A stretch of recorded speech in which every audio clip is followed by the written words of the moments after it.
Yesterday, December 7th, 1941, a date which will live in infamy. The United States of America was suddenly and deliberately attacked by naval and air forces of the Empire of Japan. We need to remember also that although we are a strong and prosperous nation, that we are interrelated with other countries, and we do need to develop the ability to discuss and solve problems. Because one thing I found out, being in a camp, here we were, in our particular camp, there were about 18,000 people. We were all basically the same culture because we were all Japanese or Japanese-Americans.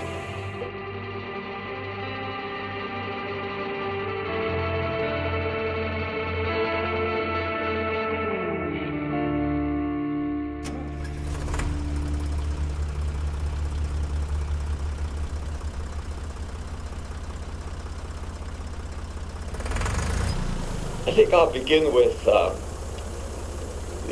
beginning of the war. We were living in California. My father was a farmer, and on that Sunday morning, I was out in the field running a tractor to cut down some of the weeds that grow out there. Now you think, now that's strange. How can anybody be out on a farm running a tractor in the middle of winter? But out there in California, it never snows. And the ground never freezes, which means that all through the winter, the weeds continue to grow, and if you leave it unattended, by springtime, the weeds will just, beyond reach. So even throughout the winter, we used to have to go out and cut these weeds down, and that was my job, helping out on the farm. And I came in for lunch, and my sister, that's Aunt Yuki, she comes running out, and she says, "Japan has attacked Pearl Harbor."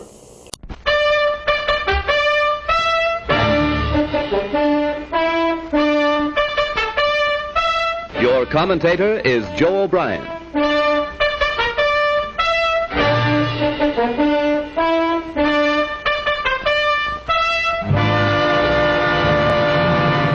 Japan has attacked Pearl Harbor, and I couldn't believe what she was telling me, because how could anyone think of starting a war, And at that time, I didn't even know what Pearl Harbor was, to tell you the truth.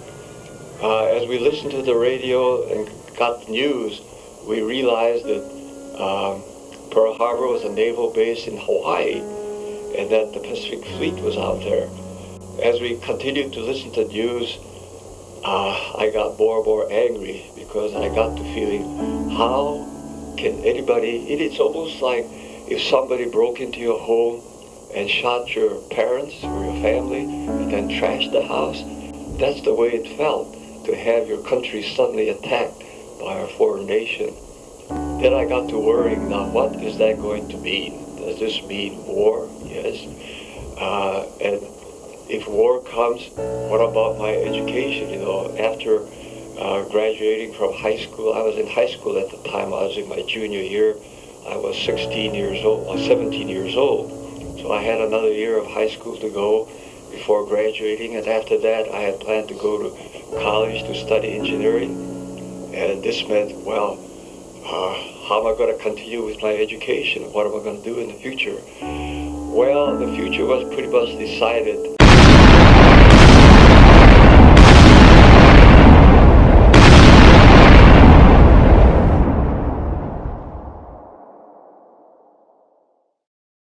When in May of that year, President Roosevelt signed Executive Order 9066, because the Monday after Pearl Harbor, the high school principal called the General Assembly, and we all sat in this assembly room and listened to President Roosevelt give that famous speech on the Day of Infamy. I don't know if any of you watch History Channel, but that was the speech that he made, and he asked for Congress to declare war. The way he put it was, a state of war now exists between the United States of America and the Empire of Japan. So that was the declaration of war and the beginning of what we call the evacuation or the resettlement. When the Japanese attacked Pearl Harbor, our west coast became a potential combat zone. Living in that zone were more than 100,000 persons of Japanese ancestry, 2/3 of them American citizens, 1/3 aliens. We knew that some among them were potentially dangerous. Most were loyal, but no one knew what would happen among this concentrated population if Japanese forces should try to invade our shores. Military authorities therefore determined that all of them, citizens and aliens alike, would have to move. This picture tells how the mass migration was accomplished. This poster was posted in all the telephone poles throughout all the towns in California, and it says instructions to all persons of Japanese ancestry living in the following areas. Now that meant anybody that had relatives or their parents or their grandparents or whoever that were of Japanese ancestry, that meant even citizen. And at first I thought, well, now wait a minute, maybe these older people are of Japanese citizenship, but I'm an American citizen because I was born in the United States, and I shouldn't have to go. But the way the law read, it was everybody, including the citizens. I am wholly living or dead.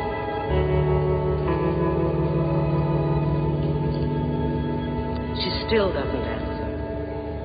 She's blind.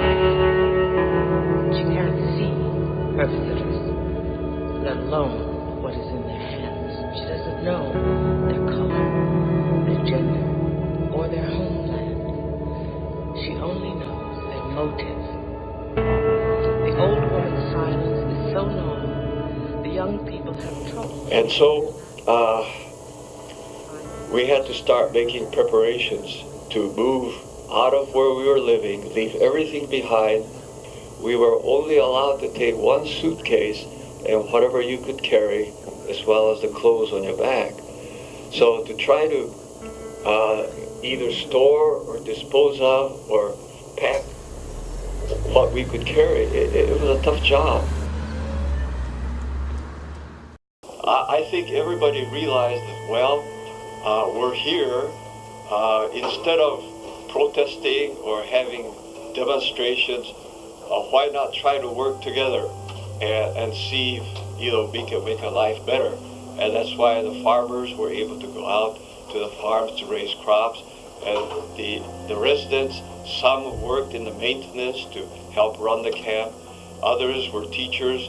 We had a high school that they started. We had the head of each department or each subject was usually a teacher from the outside, and they were the lead teacher, and then there were assistant teachers who were residents, young people who had gone to college. They had some college education, some had degrees. As a matter of fact, our physics teacher was a PhD that had gone to the University of Washington, and he taught physics. My algebra teacher was Miss Pearson, and she was a Canadian, I understand.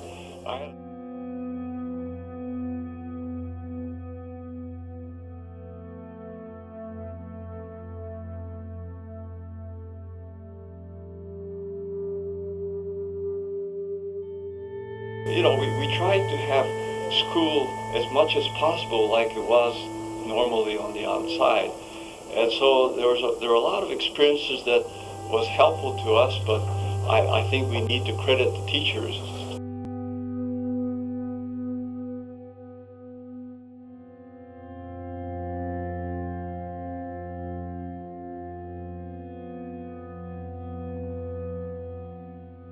To a large extent, life is what you make of it. And if you have the motivation, the interest, and the desire to go on, you can, in spite of what your difficulties and what your,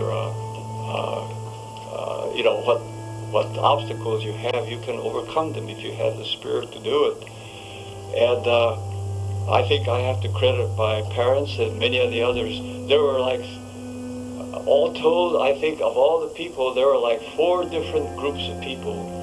What we call the Isseis were the first generation immigrants that came from Japan to make a life here in America. I was a Nisei, that's means ni is two is ni, so that's the second generation. And then there were the Kibeis called. The Kibeis were men and girls that were born in the United States, but their parents thought that in order to have a good formal education, they should go back and be educated in Japan. So even though they were natural-born citizens, they also had a Japanese education. So there was those groups, and you can tell right away almost what the characteristics are. The Issei, of course, are more traditional. They're used to their old customs and ways. The Niseis, of course, were all educated in the United States. They had gone to American public school. So they were almost purely American. Okay? To us, Japan was a foreign country. I have never been to Japan, and I think I have some relatives there, but I've never met them. I never knew my grandparents. So to me, Japan was a foreign country. This was my home, and to be pulled out of your home, put into a camp along with all these other people, it is quite an experience.